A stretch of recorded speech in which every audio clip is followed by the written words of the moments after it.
আমি নিয়েছি দুবাই পুলিশের জব। কিভাবে নিয়েছি সবকিছুই বলবো এই ভিডিওতে। হ্যালো সবাইকে, ইটস মি জেরুবেলু। প্রতিদিনের সকালের আবহাওয়াটা এত সুন্দর, দেখলেই মনটা খুব ভালো হয়ে যায়। আমি অপেক্ষা করছিলাম আমার বাসের জন্য। অবশেষে আমার বাস চলে এসেছে। এখন আমি চলে যাব আমার গন্তব্যে।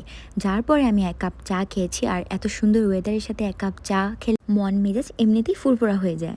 এখন আসি মূল কথায়। এখানে মূলত দুবাই পুলিশ থেকে উইন্টার ক্যাম্প হচ্ছে, যেখানে তাদেরকে হচ্ছে কিভাবে পুলিশ হতে হয়, আই থিঙ্ক ওই ট্রেনিংটাই দিচ্ছে। আমি পুরোপুরি জানি না, কারণ ওরা আরবিতে কথা বলে।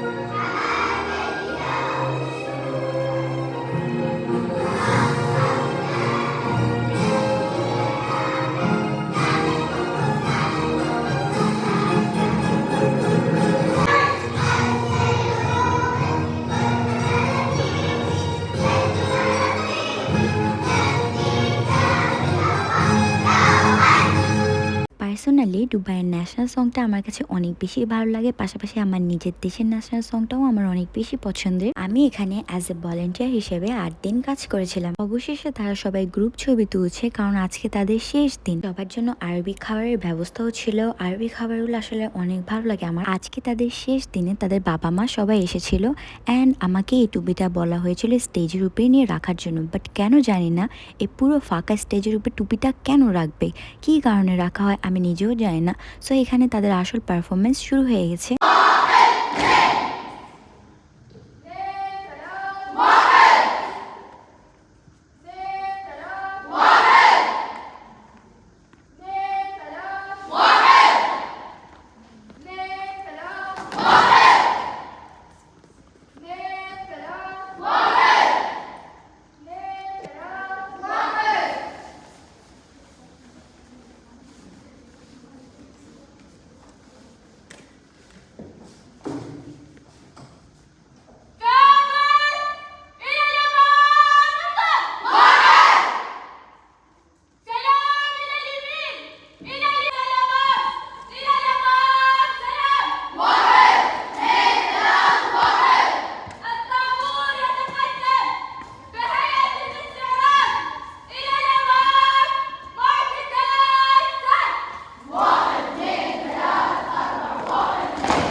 শুরুতেই জবের কথা বলার কারণ হচ্ছে আমি এখানে 2 সপ্তাহ ধরে প্রতিদিন আসছি। সো আমার কাছে মনে হয়েছে আমি একটা জবেই করতেছি। তারপর সব শেষে আমার বাস চলে এসেছিল। মূলত আমার বাস না, এখানে সবাই বাসে করে যায়, আমিও বাসে করে যাই, কারণ এরিয়াটা আমার কাছে কাছে ছিল। আজকের ভিডিও এই পর্যন্তই। সবাই ভালো থাকবেন। আল্লাহ হাফেজ।